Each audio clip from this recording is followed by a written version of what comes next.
কি আর বলবো ভাই, এরকম মেয়ের ওই আল্লাহর কাছে চারানারও দাম নাই। তো ভিডিওটা না দেখলে বুঝতেই পারতাম না। তো ভিডিওটা সবাই ফুল দেখবেন, আর হ্যাঁ, ভিডিওটা সবাই একটু শেয়ার করবেন।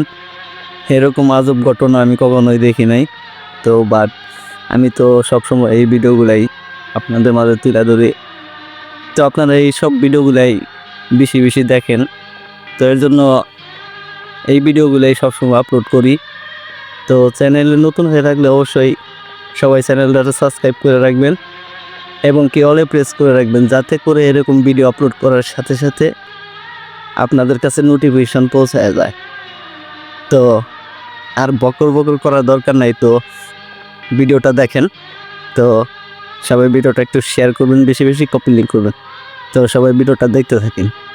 ও আমার ঘুমের ওষুধ দিছিল আমার স্বামী খাওয়ানোর জন্য। না, স্বামীকে কখনো খাওয়ান নাই এটা? খাওয়াছি, খাওয়ায়া? ও বলে দিছে, খাওয়াইয়া ও আমাকে ডেকে নিয়েছে। পরকীয়ায় এতটাই মত্ত ছিলেন এই নারী, প্রতি রাতে স্বামীকে ঘুম পাড়িয়ে পরকীয়া প্রেমিকের কাছে যেতেন নিজের দৈহিক চাহিদা মেটাতে। কতদিন খাওয়াইছেন এভাবে? এভাবে অনেক দিন। না, আপনার স্বামীকে ঘুমের ওষুধ খাওয়াইছেন, আপনার স্বামী ঘুমাইছে, আপনি সেই ছেলের সাথে এসে সম্পর্ক করে চলে গেছেন? হ্যাঁ, ও আমাকে ডেকে নিয়েছে, নিয়ে এসে আবার থুয়েছে বাড়ি। মানে আপনার স্বামীর মধ্যে কিছুই টের পায় নাই? না, পরকীয়া প্রেমিকের দেয়া ওষুধ স্বামীকে খাওয়াতেন তিনি। এরপর স্বামী গভীর ঘুমে আচ্ছন্ন হলে তিনি প্রেমিকের হাত ধরে ঘর থেকে বেরিয়ে যেতেন। নিজের এবং প্রেমিকের দৈহিক চাহিদা মিটিয়ে আবারও চলে আসতেন স্বামীর ঘরে। এভাবেই চলতে থাকে দিনের পর দিন, আর এই কাজে তাকে সহযোগিতা করত তার পরকীয়া প্রেমিক। আপনি যে আপনার স্বামীকে ঘুমের ওষুধ খাওয়াইয়া এই ছেলের সাথে অবৈধ সম্পর্ক করতেন, এটার ওই ওষুধগুলো কি আপনার কাছে আছে এখন? হ্যাঁ আমার কাছে আছে। এই ঘটনা কতদিন আগের? এই ঘটনা আপনার 2.5 মাস আগের কথা, কিন্তু আমার বাচ্চা হওয়ার পরে আমি জাস্ট ছোট বাচ্চা থুয়ে আসি নাই। আর আমারও তেমন কথাবার্তা চললো না, কিন্তু ইদারিং এসে এগুলো কথা বাস্ট হয় আমার ভাত উঠে যাচ্ছে। এরপরেই চিরাচরিত যা হবার তাই, প্রেমিকের মধু খাওয়া শেষে ছন্দপতন। তাই বিয়ের দাবিতে প্রেমিকের বাড়িতে অনশন করছেন এক সন্তানের জননী তাহমিনা আক্তার। শুনেন, একটা কথা বলি, ওখানে তো আমার সংসার হবই না। মরার লাগলে এই ঘরের মধ্যেই মরমু, বাইসলে, কিন্তু এই গ্রাম থেকে আমার জীবিত আমি যেমন আমার লাজ যাব, তখন দায় দেখবো পুলিশ প্রশাসন আর এবারই ছেলে সবাই, ময়মুরব্বী সবাই। আমার ডাইরেক্ট কথা। ভুক্তভোগী এই নারী জানান, বিয়ের 1 বছর পর থেকেই বিয়ের প্রতিশ্রুতি দিয়ে প্রেমিক সুমন তার সাথে সম্পর্কে জড়ায়। দীর্ঘদিনের তাদের এই ভালোবাসার সম্পর্ক একসময় গড়ায় শারীরিক সম্পর্কে। একটা বাচ্চা হয়েছে, তারপরে থেকে আমার সাথে সম্পর্ক শুরু হয়েছে। কইছে যে আমার জন্য যদি তোমার কোনোদিন কিছু হয় তাহলে তোমাকে আমি বিয়ে করবো, কিন্তু ওর জন্য এখন আমার সংসার ভেঙে যাচ্ছে। এই পরিস্থিতি আমি এখানে আসতে বাধ্য। মানে আপনার স্বামী আপনাকে কিছু বলছে? হ্যাঁ, আমাকে নিব না, ওরা নিব না, সেই পরিস্থিতিতে আমি এখানে আছি। আচ্ছা, আপনার বাচ্চা কোথায়? বাচ্চা আমি রেখে আছি। কার কাছে? আমি বাড়ির বাচ্চা ঘুমিয়ে না থুয়ে পড়ে যাচ্ছি। এক পর্যায়ে তাহমিনার স্বামী বিষয়টি জানার পর বাড়ি থেকে তাকে বের করে দেন। তাই বাধ্য হয়ে প্রেমিক সুমনের বাড়িতে বিয়ের দাবিতে অনশন করছেন তিনি। তো আপনার স্বামী তো আপনাকে মারধরও করে নাই বা আপনাকে ডিভোর্সও করে নাই, তো আপনি এই বাড়িতে হঠাৎ করে চলে আসলেন কি কারণে? ডিভোর্স করে নাই, ডিভোর্স নিব না, রাখবো না, সে বাধ্যমূলক আমি এটি আছি। রাখবে না? আপনাকে তো ডিভোর্সও করে নাই বা বাড়ি থেকে মারে বাইরে করে দেয় নাই, আপনি ইচ্ছে করে পালায় চলে আসছেন। না, ওরা নিব না, না করে দিছে একবার ডাইরেক্ট। আপনি কি আপনার স্বামীর বাড়ি থেকে আসতেছেন নাকি বাবার বাড়ি থেকে আসতেছেন? বাবার বাড়ি থেকে আসতেছি।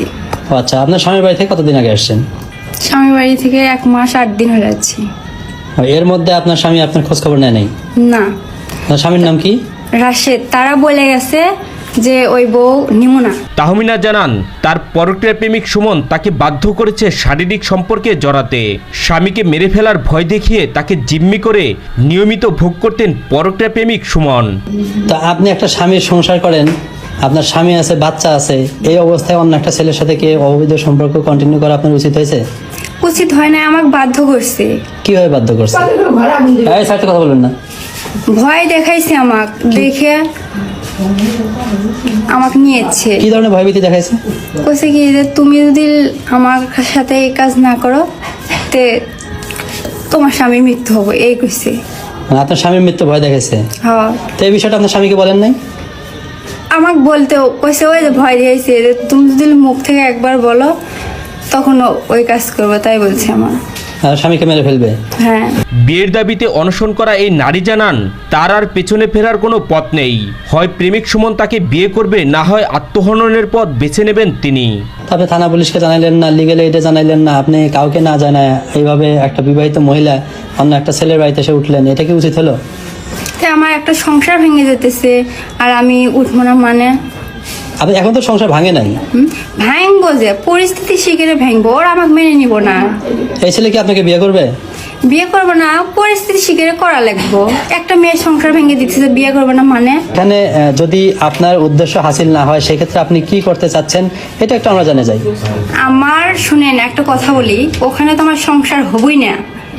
মরা লাগলে এই ঘরের মধ্যেই মরমো, বাইসলে কিন্তু এই গ্রাম থেকে আমার জীবিত আমি যাবো না, আমার লাজ যাবো। তখন দায় থাকবো পুলিশ প্রশাসন আর এই বাড়ির ছেলে সবাই, ময়মুরব্বী সবাই। আমার ডাইরেক্ট কথা। এমনই এক চাঞ্চল্যকর ঘটনা ঘটেছে বগুড়া সদর উপজেলার এলেঙ্গা ইউনিয়নের তারাকান্দি গ্রামে। তুফান ওরফে রেজাউল করিমের ছেলে মোটর বাইক ব্যবসায়ী সুমনের বাড়িতে বিয়ের দাবিতে অনশন করছেন পার্শ্ববর্তী ধুনুট সদর উপজেলার হাফিজুর রহমানের মেয়ে তাহমিনা আক্তার। আপনি যেহেতু একজন বিবাহিত স্ত্রী একজনের, আপনার যেহেতু সন্তান আছে, স্বামী আছে, এই অবস্থায় তো একটা অবিবাহিত ছেলে আপনাকে বিয়ে করবে না, এটাই স্বাভাবিক। যদি বিয়ে না করে সেক্ষেত্রে আপনি কি করতে চাচ্ছেন? সেক্ষেত্রে আমার যা করা লাগে শাদী সদ্দির আমি করবো, চেষ্টা করবো। একটা মেয়ের জীবন নষ্ট হয়ে যাবো, এটা তো কোনো ইয়া না, এটা তো আইনের বেকার কথা।